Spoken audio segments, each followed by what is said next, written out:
आता आज एवढा ऐतिहासिक विषय आहे, तुम्ही डायरेक्ट सर हा पण ऐतिहासिकच आहे. पण ऐतिहासिकच आहे. नाही, एक लोकांना एक वेगळंपण पाहिलं आहे. लोक अस्वस्थ आहेत, व्यथित आहेत.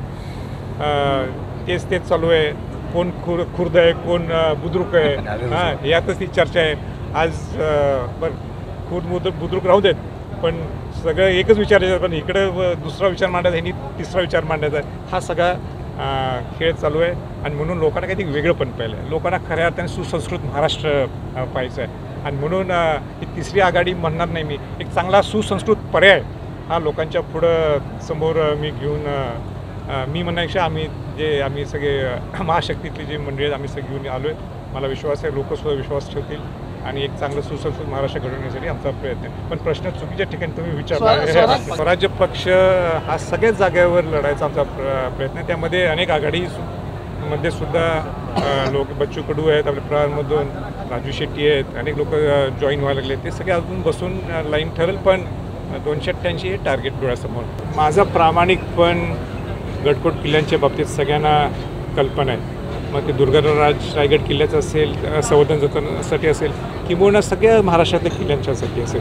उलट जागतिक वारसा स्थळामध्ये महाराष्ट्रातला एकही किल्ला नेते आणण्यासाठी हा माझा प्रयत्न होता. हे लपवण्यासारखी सुद्धा काही गोष्ट नाही. आजच ती युनेस्कोची टीम आज महाराष्ट्रात आली आणि दुर्गाराज रायगड किल्ल्यावर आली. आणि हे प्रामाणिक पण असताना मी विशाळगडवर जी अतिक्रमण झालेलं आहे. आता विशाळगड किल्ल्यावर अतिक्रमण म्हणजे का हा किल्ला महत्त्वाचा आहे? कारण का ज्यावेळी वेढा पडला होता सिद्धी जोहारचा पन्हाळा किल्ल्यावर, ज्यावेळी शिवाजी महाराज 5-6 महिने तिथं अडकून होते. त्यातनं बाहेर पडल्यानंतर मग ते त्यावेळी बांदल कुटुंब असेल किंवा बाजीप्रभू देशपांडे असेल, त्यांनी जसं शिवाजी महाराजांना संरक्षण दिलं त्याचप्रमाणे जर कुठल्या किल्ल्याने संरक्षण दिलं असेल तर तो विशाळगड किल्ला होता. आणि विशाळगड किल्ल्यावर मग संभाजी महाराज असतील, ताराबाई राणीसाहेब असतील, राजाराम महाराज हे सगळ्यांचं तिथं वास्तव्य होतं. अशा किल्ल्यांनी ज्या किल्ल्याने संरक्षण दिलं अशा किल्ल्यात इतकं दुर्गंधी किंबहुना इतकं अतिक्रमण तिथं झालेलं आहे, ते काढण्यासाठी हा माझा प्रयत्न होता. पण अतिक्रमण कोणाचं होतं तिथं? हिंदू धर्मातल्या लोकांचं सुद्धा होतं आणि मुस्लिम धर्मातल्या लोकांचं सुद्धा होतं. आता मी तो लढा उभा केला की इथं अतिक्रमण निघालं पाहिजे. सरकारने सुद्धा शेवटच्या टप्प्यापर्यंत दखल घेतली, शेवटी दखल घेतली ते अतिक्रमण निघालं. पण मी तिथं पोचायच्या अगोदरच बऱ्याच गोष्टी उलट्या सुट्ट्या झाल्या आणि मग ते गालबोटसुद्धा तिथं लागले. हिंदू मुस्लिमांच्या मनात एक शंका, दोन धर्मांमध्ये शंका निर्माण झाली आणि ज्यांनी केलं त्यांच्यावर कारवाई व्हायलाच पाहिजे. त्याबद्दल माझं दुमत नाही. पण माझा काही संबंध असताना सुद्धा अनेक राजकीय लोकांनी मुद्दाम मला टार्गेट केलं. मला इतकं वाईट वाटलं ते की मी ज्या घराण्यात माझा जन्म झाला आहे आणि ज्या शिवाजी महाराजांनी 18 पगड जात 12 बलुतेदारांना घेऊन स्वराज्य निर्माण केलं आणि आयुष्यभर मीच ते प्रोजेक्ट करत आलो. जसं शाहू महाराजांनी बहुजन समाजाला न्याय दिलं, आयुष्यभर महाराष्ट्र अनेकदा पिंजून काढत असताना 18 पगड जात 12 बलुतेदार घेऊन मी जाणारा व्यक्ती आणि माझ्यावर सगळ्यांनी शंका केली.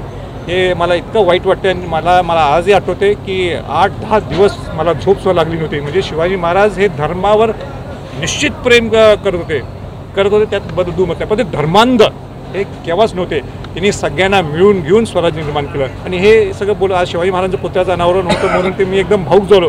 कारण का एवढा प्रामाणिक काम करणारा किल्ल्यांच्यावर मला नाही वाटत या 75 वर्षात कुठला नेता आलेला आहे. मला कोणाला चॅलेंज नाही करायचं, आव्हान करायचं नाही. पण जे आहे ते खरी परिस्थिती आहे. मी एवढं काम करतो माझ्या आयुष्यातलं म्हणण्यापेक्षा महिन्यातले 4-5 दिवस रायगड किल्ल्याच्या संवर्धन जतनासाठी देतो. पण दुर्दैवाने अनेक लोक असे असतात की ते अनेक नेते मंडळी शंका घेतात आणि 2 धर्मात हे होते. जाऊन जातात तो विषय झालेला अनेक लोकांना ते समजलं आहे. पण आज विषय माझ्या ते शिवाजी महाराजांच्या पुतळ्याचं अनावरण होतं म्हणून ते निघून गेलं.